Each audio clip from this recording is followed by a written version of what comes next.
Hello, everybody. Today we are working on overcoming fears and doubts in our business. And so that's what we're going to be getting into today. And I love this topic so much because most of the fuckery that comes in our business, most of the fuckery that comes with building our sense of wealth really stems from fear.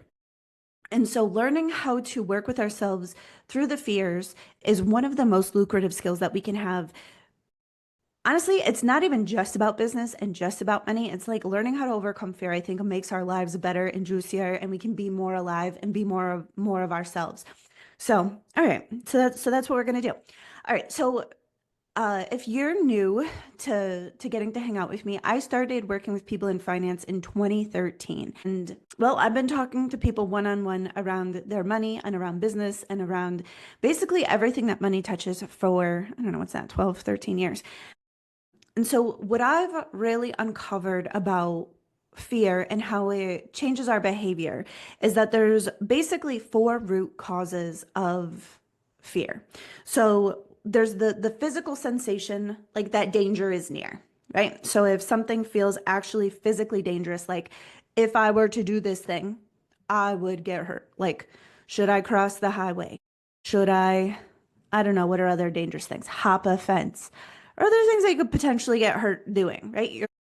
Usually your fears is going to go off and you're going to be like, I don't know, man, that seems like a bad idea. And generally speaking, unless you are like an acrobat or an Olympian, those don't generally come up in business too much. So this is all we're going to really mention about that. But and fears around physical danger are generally like going to be worth listening to. Like if you have a fear that's like, don't go down that dark alley, girl. Don't get into the car with that person. I would, generally speaking, go with that. Take the signal. What I find is that is not very expensive. It's usually great guidance from yourself. As we get into this, we have to learn how to differentiate these flavors of fear for ourselves. We have to really learn to listen to our bodies so that way we have the discernment to sort these things out. So the next flavor of fear, and this I'm going to say is one of the most expensive kinds of fear, is the fear of sensation. Now, I'm going to talk about sensation broadly because when it comes to growing our businesses and scaling, we're going to do things that feel risky, that put us, in a big light, that maybe we feel vulnerable or exposed, or we open ourselves up to judgment or criticism. And all of these kinds of fear, right? Like the fear of rejection, fear of criticism, fear of being seen, fear of being exposed, fear of being judged, fear of being canceled, right? This stuff really comes up in people's business and it comes up in people's like relationship with money, but these are just fears of feelings, essentially. And so what's always interesting to me is if I said to you like, oh, hey, let's just say, would you be willing to experience the sensation of being like judged or not liked by some people in exchange for $10,000? Most people be like, shit, yeah, man, sign me up, write the check. Like, I'm ready. I will be publicly humiliated. But when it comes to actually doing the things and when you don't put it in that like framework of thinking, most of the time, this is where generally what I'll see is resistance, right? So people will, when we're feeling that resistance. And so what I would encourage you to do for your own clarity is to start thinking about how does it feel in my body when I'm in resistance? And this is just going to give you a good clue. This is going to be like your indicator when you feel resistance.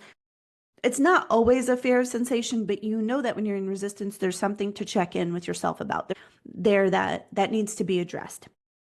So fear of sensation. All right. So that's the second flavor of fear. And that one is wildly and profoundly expensive in our business because what it really does is it will generally get us in our own way. This is the place when somebody has a lot of fear of sensation, I'll see that there'll be a lot of inaction, even though that she knows what to do. There'll be a lot of mental spinning and trying to do it. Resistance can often show up in things like getting too busy, forgetting your passwords, for getting sick on the day of the thing that you need to do something, missing your deadlines, being too tired, getting too busy, getting your mind on board to co-sign the fuckery that's going on in your body, like basically finding reasons to not do the thing that you know you want to / need to do. So this is fear of sensation. The next flavor of fear that I want to talk to you about is the fear of outgrowing our social network. All right. So humans are creatures that are really made to, we're family creatures. We're community creatures. And as we grow and expand, especially if you're scaling your business, there's the potential that you're going to make more money than your parents. It's possible that you'll make more money than your social circle. It's possible that you're going to be able to buy a house that's significantly bigger than your friends' houses. It's possible that people are going to start to look at you as something different. And that this really happens. This is not like a illusion or, illusory fear around growth and expansion. And so this can be deeply upsetting to the body, to the mind, to the heart, to the body, is when we're going to outgrow our social network. And that can really cause some fear because to us, the loss of connection actually really, just because of the way that humans are wired, actually really does feel a bit dangerous. So that's another fear that comes up as we're growing and expanding. All right. And so the last I'm going to talk about is kind of the over-encompassing. And so human beings, we're paradox because we have this like soul, this little divine spark within us.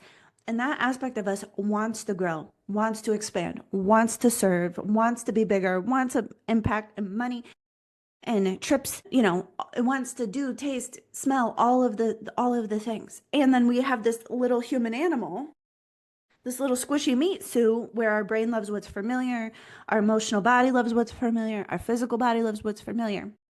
And so the soul wants to expand and the body wants to stay, the body wants to stay safe. And so there's this tension here.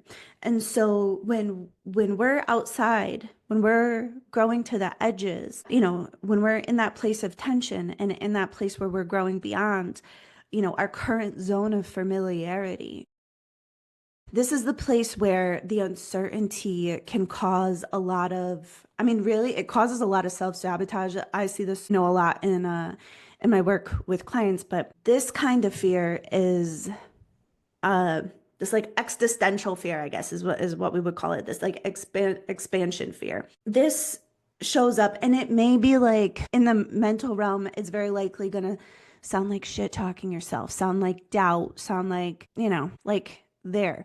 In the emotional body, it will feel like resistance. And even in the physical body, it can often feel like actual danger. And so this is where the discernment that we talked about a little bit earlier comes in. So these are the 4 different roots of fear that I noticed. So we have the physical fear, the sensational fear, the fear of social growth and expansion and needing to make new friends, and then the fear, like the existential fear, the fear of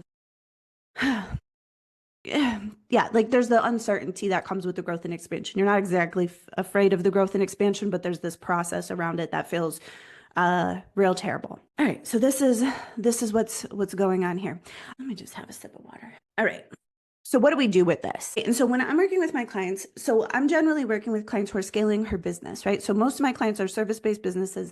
They're already doing okay in their business and they want to take it to the next level. Like they want 7 figures, multi-7 figures. They want to work a few hours a day. They want time to enjoy. And so this often puts us in that kind of growth and expansion is generally the sort of stuff that stirs up all of these fears. And so when I'm working with clients, I'm going to give you some of the things that we work on. And if you want to be somebody who works with me, what you can do is you can book a single session with me. And then from there, we can talk about limitless wealth. But that's the way that I do my sales process is I like to work with somebody one-on-one, figure out where she is, figure out what her business is doing, figure out where she is in her mind, where she is in her emotional range, where she is like in her nervous system capacity. And then we kind of put together a customized plan to grow that business, to grow that money, and like the personal development work that needs to go with it. And then if we want to work together, then that's what we do. So the first root cause of fear is the physical danger fear. And that's generally not a problem. That's generally not expensive. And actually, most of the time I'm going to be like, listen to that, go with that. So the thing to do here is to really start to learn discernment around that. And so that's a skill of learning to listen to yourself. And that's what we can do with that fear. Generally, I'm not going to talk you into doing things that are physically dangerous. That's not where we're going with this. All right. So then let's talk about sensational fear, because this is the most expensive fear. This fear will cost you time, money, energy. This fear will cost you millions of dollars. The more decisions that you make from fear, essentially the worse your life will be. The more decisions you make from your desires, the better your life will be. So when it comes to learning how to navigate this, the best thing that you can do is expand your emotional range. And expanding your emotional range means that you're going to be okay in high levels of sensation, that you're going to be okay. So if you were to feel judged or criticized or feel like people don't like you or whatever the sensations are, feel disappointed, that you essentially can handle that. And so what this actually takes is learning how to be with your feelings. And I'm going to just talk for a second around why most people don't have emotional range. All right. Because this is a thing. And what I also want to say about this is oftentimes the lack of emotional range is the thing that keeps people stuck in business, keeps people stuck in their money. And oftentimes what people will try to do is solve it with a mindset solution. So they'll look after mindset coaches and they'll be digging around in their psyche and they'll be looking for every belief structure and story and whatever else that's come up, to make them feel a certain kind of way. So when I'm talking about this fear of sensation, this fear of emotional range, I want to point out that very likely the solution to this is going to be in the body. It's not going to be in the mind, although sometimes the mind is a big component of being able to work with it. And I want to point this out because this is where people can stay stuck on a plateau for literal years, dicking around like in their mental landscape when that's not actually where the problem is. So why people get stuck with their emotions. So most of us were not raised by people who had vast emotional intelligence and were really showing us and modeling for us how to deal with our emotions. So most of us grew up with people who did a lot of numbing, right? And so if you think about it, I'm 40, my parents are baby boomers. I don't even know when therapy started to like become a thing, but I'll tell you, like most baby boomers there's still a bit of a stigma there, right? So we see a lot of numbing behaviors. And so numbing our emotions can look like eating, drinking, shopping, drugs, sex, working out, overwork, like literal like workaholism, right? Anything that you do to the point of like numbing, right? You can one of my clients has a spouse that runs that used to, now he's different, but he was running like 100-mile marathons. I don't know what those are called, but like if you're running 100 miles, you're running from something. You're running from something. So most of us got taught a lot of numbing behaviors, right? So I watched my parents drink. Did anybody else watch their parents drink? Or shop or do whatever else. And so the other thing is that most of the time when we were having a really big emotion as a kid, people didn't necessarily like sit with us and show us how to pay attention to that emotion and really tenderly care for us. So most of the time it's like, let's just say you were feeling some kind of way and you got a popsicle to cheer you up, or you got sent to your room, or you got to stop crying or I'll give you something to cry about, or like you got a little ice cream cone, or like whatever. And so most of us, what ended up happening for many, many people is that we learned that certain sensations are not safe. We learned that those kinds of sensations mean that I get sent away, that I lose my connection to the people that I love, and when you're a kid and you're learning this, you need these people for your survival. And so it gets wired and is really dangerous. So things like disappointment, anger, sadness. So a lot of us learn that it's not safe to have these feelings. And so what ends up happening is they either go unconscious and we unconsciously express them. And so generally that would be what's happening if you see somebody emotionally like having an outburst and behaving badly, and some of us even have some scars from that. Like if you watched your parents really be ragey or really lose their shit here and there, right? We're going to be like, oh, I can't be mad because then I'll be like my dad who loses his shit. You know what I mean? Like, so you're either going to unconsciously express those emotions or you'll unconsciously repress those emotions. So what we actually really need to learn how to do is learn how to experience those emotions in a way that's like safe for ourselves. And so this is both a body-based process and a mental process at the same time. And so what we really need to learn how to do is hold the sensation while paying very, very close attention to it. And this is what helps to move that emotion through. And the more that you can do this, the more that you can trust yourself with your feelings. Because the way that the emotional body is if you're having sensations and you have no way to move them out of your body, out of your field, then anything of high sensation is going to start to feel really dangerous because you're going to get stuck with it.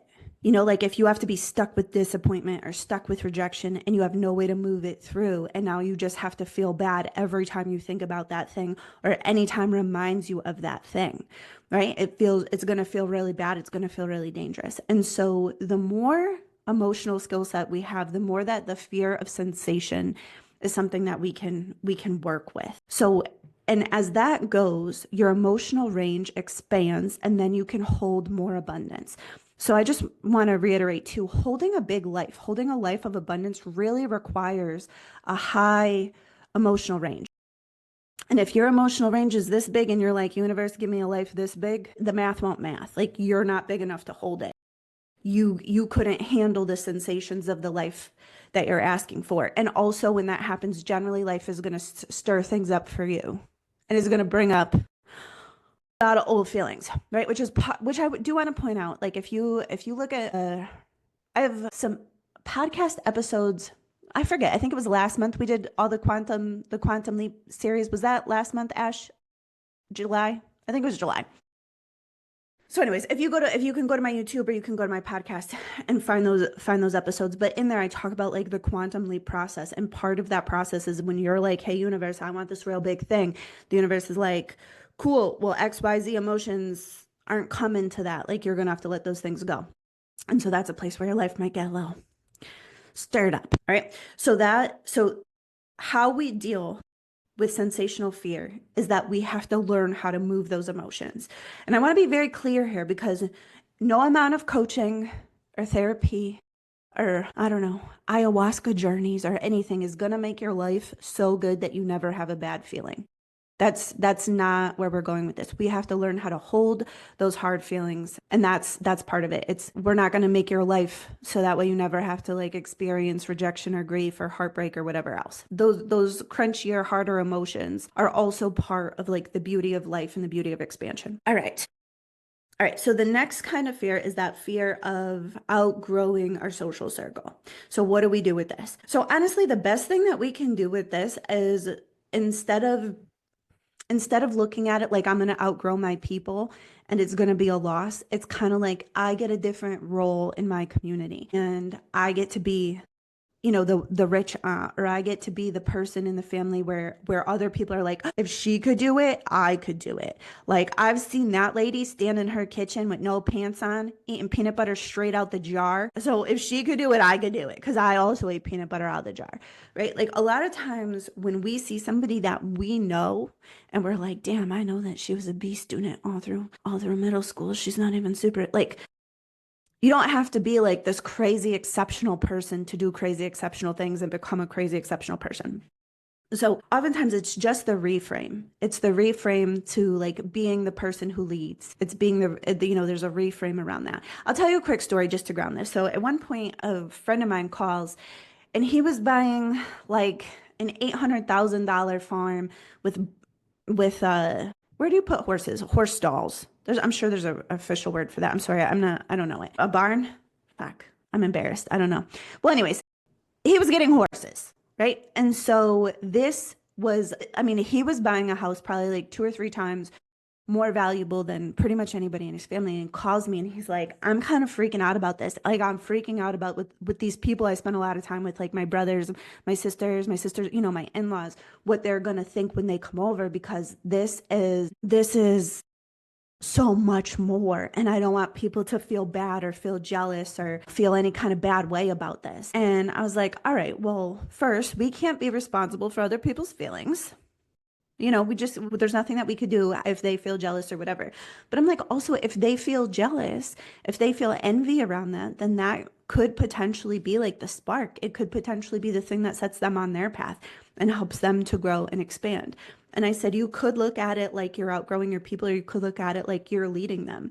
Like you're going to be the placement of a real anchor in real life around what's possible. And I think that there's something really valuable around that. And so that's generally the thing. Now, another like more practical level is also you're going to have to grow and expand your social circle. That's the other part of it. So oftentimes when you're growing and expanding financially, we also need to grow and expand our social circle.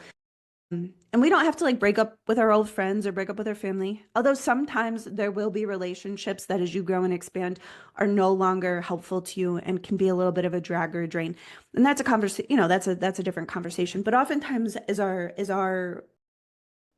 business expands, as our wealth expands, as we have access to like, vacations and travel and business, things, oftentimes we just also need to make new friends to match. Like you can't expect everybody that you've been in contact with to also grow and expand. And so this is how we mitigate that fear.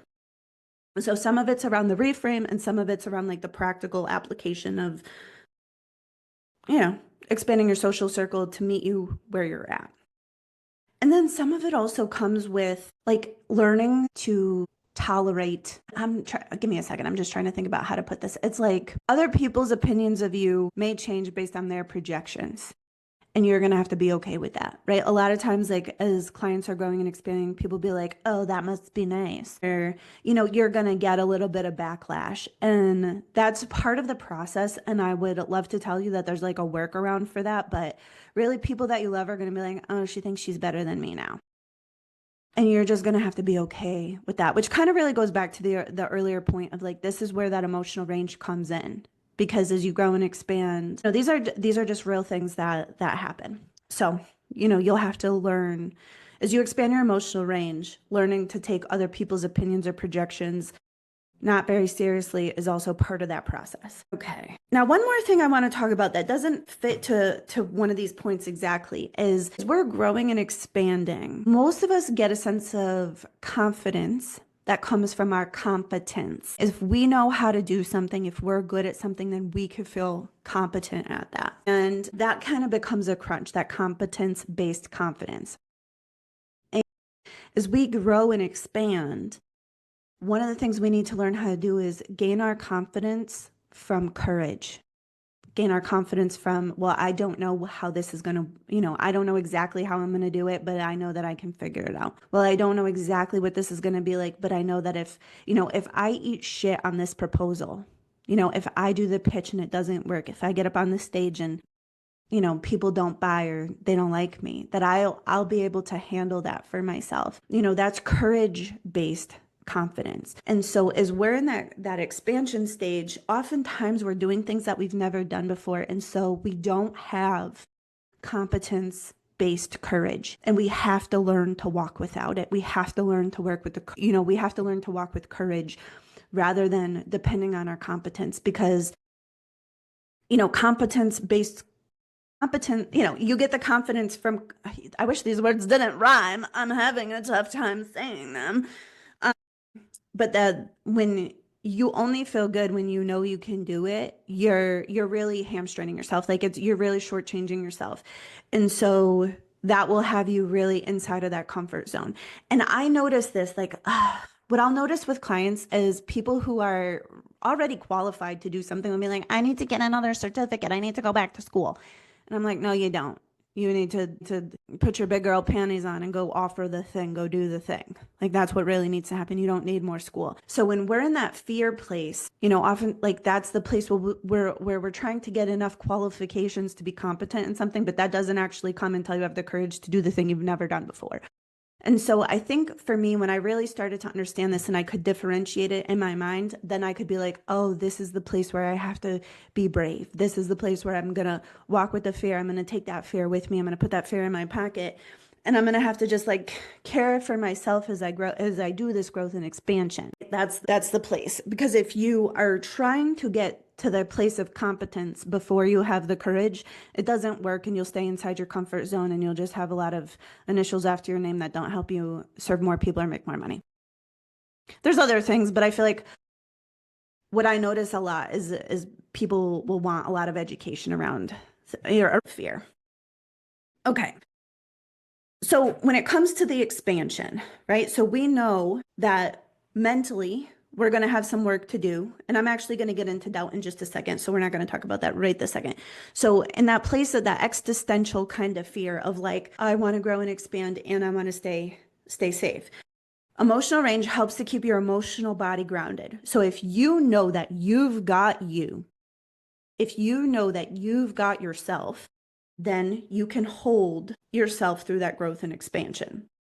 Now, the other piece of this is going to be around your body, your nervous system capacity, your body's ability to thrive and feel safe. And so on some real basic levels, what we can talk about here is going to be things like Your body's going to know that she's safe if you fed her breakfast, lunch, dinner, a snack, a few glasses of water, if you took her to the bathroom when she has to pee, if you've taken her outside and put your feet on the bare grass, if you've looked at something beautiful, you know, those things help your body to know that she's thriving. Things that make your body know that she's in danger, that she's in survival mode, is doing things like, I don't know, wearing clothes that don't fit you, sitting in an uncomfortable place, having cold feet, being hungry for extended periods of time, sitting still, looking at a screen for extended periods of time. These things will make your body think that she's unsafe. And so when you work in a way that makes your body fundamentally feel unsafe and you say, I want to do more of this, your body's going to get in the way because that's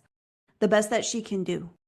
Right? She's just, and I want you just to imagine for a second here, kind of like if your body was a different creature, like if your body was a dog, where are you treating your body in a way where this dog's gonna feel safe, trust you, want to go on a walk with you? You know, is this body going to be willing to grow existentially with you? Are you taking enough care of her for her to know that she's safe and you're with you? Right? And so and when I'm working with clients in Limitless Wealth, we add a whole other coach and a whole layer of nervous system regulation and nervous system training because your business, your money is very much not going to outgrow your nervous system capacity. If you want more, you have to grow that capacity along with, your wealth.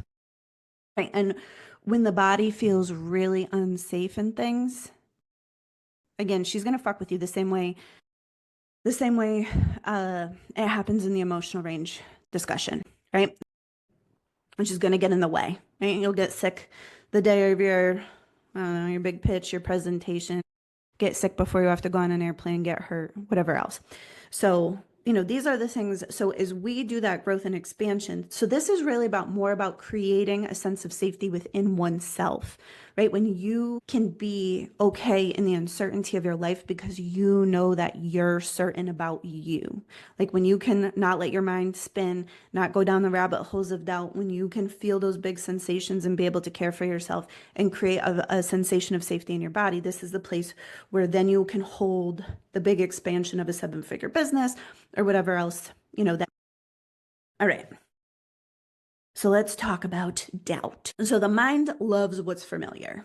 Your mind wants to be doing what's familiar. What's interesting about the mind is that the mind will generally be like, yes, about the big goals. Like most people will be able to fully get their mind on board before they get their emotions on board, before they get their body on board. Their mind will be like, oh yeah, I want the big money. I want to go on the good vacations. I want the first class seats. I want the fancy tuna at the grocery store. Like I want these things. The mind will be able to paint the picture and be on it. But what ends up happening is when you actually like cross that line of that familiarity and the confidence that has come from competence goes away and you're into the place of courage, now your mind is going to be real wobbly because she's going to be on uncertain ground. She's not going to know exactly what to do. Like when you're creating something you've never created before and you have no evidence for how it's going to turn out, that's the place where your mind is going to get wobbly. All right. And that's normal. And there's nothing wrong with you about that. I want to point that out because some people will believe that that's a mindset issue and then look at solving every, problematic thought like it's a problem when it's really not. And you can spend a lot of time and a lot of money here, really digging in the psyche, trying to be like, why do I feel that, why do I keep thinking this? Like, and usually by the time people are coming to see me, I'm usually not the first personal development person somebody's following. So they've generally done some mindset work, they have some tools. And so when you get out of that place, when you get out of that zone of familiarity, it can feel like you've regressed. It can feel like you've started over. And I just want to point this stuff out so that way that like when you cross that threshold and your mind starts to get into the place where she doesn't exactly know what she's doing and she doesn't exactly know how to solve these problems or exactly how to be, and she gets real wobbly, there's nothing wrong with you. There's nothing wrong happening here. So what do we do? All right. So what we really need to do at this level is learn how to redirect the mind. So, one of the biggest mindset problems that I see is that people will pour so much energy into digging up like belief structures and going into the past and looking for stories, when really what they need to learn how to do is discipline the mind to direct and redirect. And when I say discipline the mind, I just mean like don't let this mind drag you down a rabbit hole of fuckery and doom and gloom just because you know, somebody didn't answer your email the way that you wanted. You got a Slack message that surprised you. Those are the sorts of things that can really like trigger a little bit of mental, and the mind moves fast. Like for most of the clients that I've worked with, they're probably thinking like 70, 80, depending on the lady, sometimes 100 thoughts in a minute. And so you can go down the rabbit hole of discouragement or despair or scarcity like really fast if you're not disciplined. So when it comes to doubt, so doubt is going to be the thoughts, that you can hear in the conscious mind that are really based in that fear. And so doubts I find are either one of two flavors. So there'll be doubts that are rooted in attachment. And so if you've studied manifestation for any length of time, you'll hear things like, well, you have to be detached. What does attachment mean? What does detached mean? So attachment is when you want a goal so bad that you can't let it go, that you're desperate for it, you're clinging for it, you're overdoing it. Usually it will come with a lot of overaction. And what attachment really is there'll be the thing that you want. So your mind will be wanting the thing that it wants, but also on an unconscious level, your mind will be afraid of the losses of something. And so your mind is basically in two conflicting directions. And so the attachment is exhausting mentally and often will create a lot of resistance because what's happening like mentally or energetically is you're ping-ponging between, let's just go with like, I want to make a lot of money. And it's also simultaneously because I have a fear of not having enough money. So there's the fear of loss, right? The fear that I'm not going to have it. So this is where the attachment comes in. So my mental focus is really split, but I don't usually see this. This is usually going to be in the unconscious until you make it conscious, and then you can start to work with it. So then we have the thing that we really want, the desire that we really want, but our mind is constantly back and forth between the two. So this will seem like for you if this is happening is like one, there'll generally be like a feeling of desperation or neediness or clinging or something to that effect on this side. But then the mind will spend a lot of time being like, well, what if it doesn't work? Well, what about this? And what if this? And what if nothing happens? And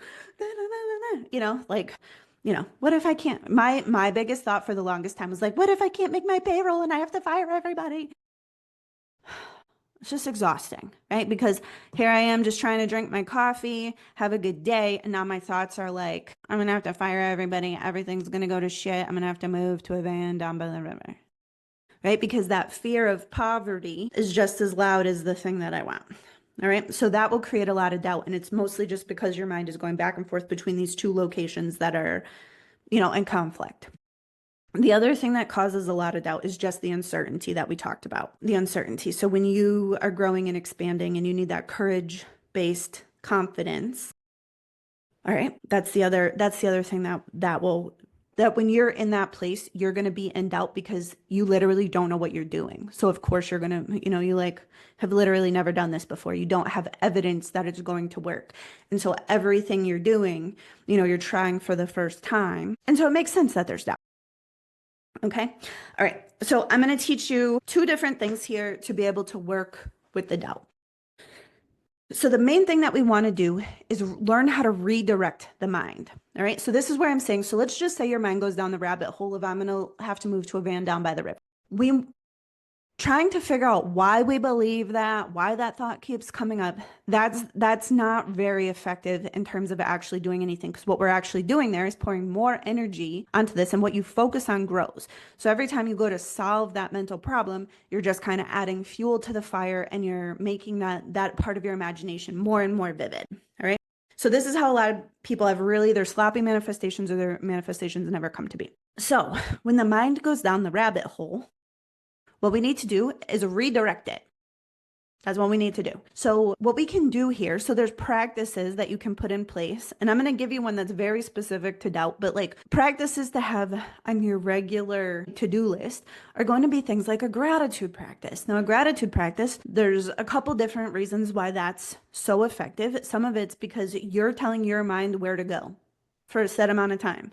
So this is a discipline, right? So when you're saying we're going to think these kinds of thoughts, we're going to write them down for the next 10 minutes. Now you're commanding your mind. Because when you go down the rabbit hole, you weren't like, hey, mind, go down the rabbit hole of despair and scarcity. She just went there all on her own, right? And so writing a gratitude list or writing an appreciation list helps you to learn how to command the mind. All right. Now, the second reason why that's so important is because that then moves your state. Right? If you do a gratitude practice long enough, you're going to start to feel different feelings in your body. Right? If you were to think, 10 thoughts of scarcity, very likely your butthole is going to contract. You're going to feel a little tightness. You're going to feel a contraction in your body. Now, what happens there is your prefrontal cortex gets a little shut off because the way the body receives the signal of financial fear is just threat of starvation. So your body's all like, no, man, something bad's happening, right? So doing that kind of journaling practice helps the body to, again, feel safe. Now the neurochemical cocktails are feelings of plenty and safety, right? So that's a good practice to get into. Now, when the thoughts really go down the rabbit hole of scarcity or doubt, or is this going to work or whatever else, another thing that we can do is we want to learn how to redirect the thoughts. So we're going to catch the thoughts and we're going to choose not to think those thoughts. We're going to choose to disengage with those thoughts. And then what we're going to do is redirect those thoughts. So what we need to do, well, this is the practice that I teach my clients, and I've been doing this for myself and it works really, really well. So we want to create like a journal entry that I call anchor thoughts, right? So anchor thoughts works like this. So you're going to grab your journal and you're going to write down like, all right, this is the life that I'm creating. So I'm creating a $3 million business. I have to do, I have these kinds of clients and this kind of clients and whatever else. And this is what I'm creating, or this is my plan. And then you start to build out the evidence for that. And so it might be things like, I already have the email list that I need. I already have the skills that I need. I already have XYZ, I've done these other things before that are similar, so I know that I can do this. So you start to build the case for this reality. All right. Now this anchor thought, this anchor thought, what you're gonna want to do with this is you're gonna want to take a picture of it, put it on your phone. If it's small enough, put on a few post-it notes, put it on your, put it on your computer, put it in your car, put it in your kitchen, wherever. If you notice that there's certain places where your mind gets a little unruly and goes down those rabbit holes. Now, the reason why this works so well is because the conscious mind requires a lot of glucose. So there's a high cost of redirection, right? So if the mind is over here going into scarcity, and you're going to say, nope, we're going here, and you have these anchor thoughts and you can read it and redirect from there, it helps to reduce the cost, right, for your glucose. Now, the reason why this is so important is because that sort of maneuver, you may need to do it more times than you have the glucose for. So if you can cut the cost of essentially the glucose factor, in half, and you just have to catch the thought, and then you have this paper to keep coming back to, you're going to be able to get like twice as much mental disciplining done, for the same amount of cost in terms of glucose. So this is why this is helpful. Now, when you're in that place of uncertainty, and I just want to be real frank with you here. I want to set really clear expectations that mental discipline is a bit of a labor. All right. It's not the sort of thing that you're going to do once a day and then make your life significantly better. Like, you have to watch those thoughts and move your thoughts back to where you want them to go.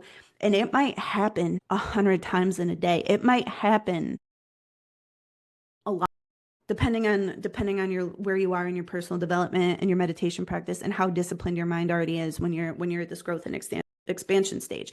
So having these anchor thoughts on your phone, a place that you can easily get to them every time the doubt goes, and the faster you can catch the doubt and get back to this anchor thought, the better off you're going to be. All right, so the redirection, the anchor thoughts.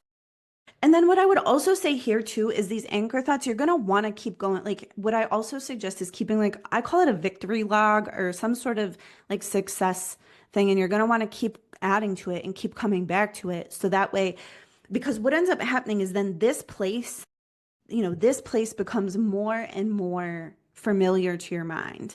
This place right here that you've never been to, the more details you add to it, the more you can visualize it, the more that you can see that it's coming to be. It starts to become more and more familiar to your mind. And the more that you believe that you can do it and that it's working out for you and that the actions that you're taking are panning out, this is another place where the more familiar this gets, the more that mental safety is going to come online, right? And the more that you keep a tab of all of the ways that it's working out for you, the more that your brain starts to get that competence-based confidence. So you don't have to be so afraid. All right. So that's how we work with doubt. So again, Limitless Wealth is how I work with clients. Limitless Wealth is a year long. It's a hybrid based program where we do some masterminding and some one-on-one coaching. And basically what I teach inside of that program is the skill set of expansion, right? We work on how do we get all these the mental road to expansion, the emotional range part of expansion, the business plan part of expansion, like the literal tasks on the expansion. But how do we become the person who can hold 7 figures or multiple 7 figures or, depending on where you are in your business? So if I'm talking to you and you're like, holy shit, yeah, this is really what I need because I've done the strategies and I've done the marketing, I've tried webinars and none of it ever seems to work enough. And you can see maybe some places where you get in your own way a little bit. These are things that it's just a skill set. You just have to learn. So if you want to work with me, the best thing that you can do is go ahead and book a single session with me. And what we'll do there is we'll put together your business plan. We'll go over, it's like your business plan and your expansion plan, your personal development expansion plan. And then from there, if you like working with me, if you like being coached by me, then we can talk about working together in Limitless Wealth. All right. So at this point, I'm going to go ahead and open it up for questions on the content, on Limitless Wealth, on the business building session, whatever you guys want. I'm going to take a sip of water, let you guys have a second to get unmuted. And if you want to come on and speak, you're welcome to do that. And if you also just want to put a question in the chat, you're also welcome to do that. I have a question. Please. So I totally resonate with what you were talking about, in terms of, getting this idea and then having the doubts creep in and maybe going more in the trying to unpack that piece. I don't currently have a business. And so I'm in the process of trying to decide what should my business be? And I do kind of spin out with that. Do you have suggestions for thinking about, is it the things that bring you passion? Is it the thing I'm in education, I'm really well versed in that, but I don't know if that's what I would want to do as a business. So there's a couple thoughts that I would frame your thinking in. And so one is that the amount of money that you want to make is possible. Literally, Camilla, if you were I want to get rich selling rubber dog shit, I'm like, great, let's put together a plan. Whatever you want to do, the money's available. And not all business models work. You have to get some help around this. But if you're I want to serve children, okay, cool. The amount of money you want to make is there. So the question of how can I make the most money the fastest or the most, that's a question that will often cause a massive mental spin out because the answer is any one of a million ways. Any one of a million ways will work. So just assume that whatever financial thing you want to go for, that the money's there. Then the other thing that I would do is around actually moving some energy out of your mind and listening to your heart around this. So the way that the mind represents the masculine side of ourselves. And so that's going to be our thinking, logic, reason, planning, whatever. And the heart is going to be in charge of our desires. And so if you were to take a really fully formed desire to the mind, it's going to put a plan together for it. And it's going to be nice and clear and simple. If you're trying to get the mind to do the heart's work, it's going to spin and spin and spin and spin. And the way that I like to just kind of imagine this is if you have ever been with a man and you're trying to decide what to have for dinner. And you say, I'm hungry. He might be like, well, do you want to stay in? You want to go out? You want Italian? You want Chinese food? You want to go someplace nice? You want to get dressed? You want to cook? You don't want to cook? Should we go to the store?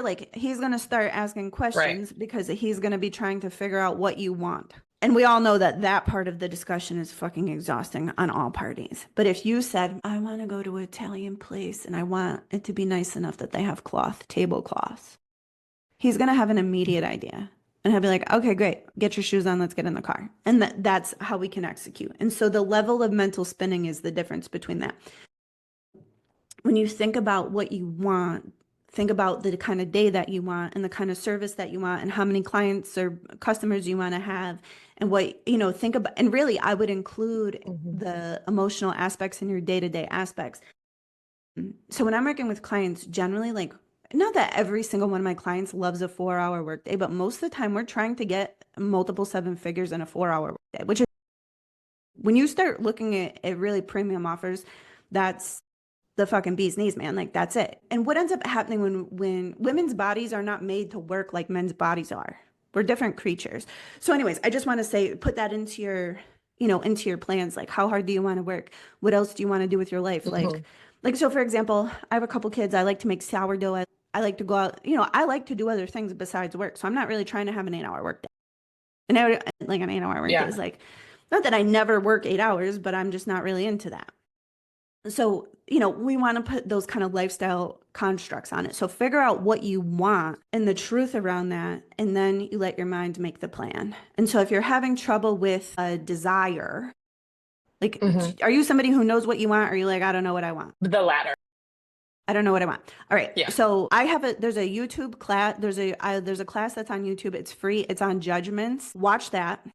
Because what ends up happening is if we have a lot of judgments, we won't have access to all of our mind.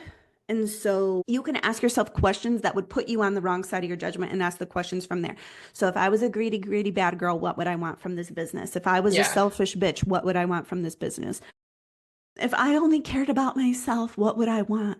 If I had all the time in the world, what would I want? If I knew that it could be a success no matter what would it want? Because then that puts you on the other side of whatever mental constructs you can't see around.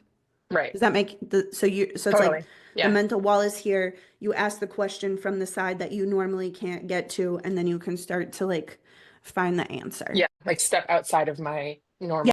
your normal Totally. mental construct. So that's the Totally. best way to do that. All right, was that helpful? Awesome. Yeah, very much. Thank you so much. All right. Does anybody else have questions? Anybody else want any attention or help? Going once, going twice. All right, ladies, I love the fucking shit out of you. I want you to be very, very wealthy and healthy and happy and all of the most important things. So we're going to be doing this. I think we're going to be doing this every Thursday. So I think everybody here is already on my email list. And I'm going to be moving my attention more and more off of Facebook and Instagram, and I'll be putting more and more of the content up on YouTube because it just is easier for people. So if you're brand new, I have the juiciest content is going to be on my podcast, which is the Cash Confident podcast, and is going to be on my YouTube, and that's it. All right. So I love you, and I will hopefully get to see you again. Bye, everybody.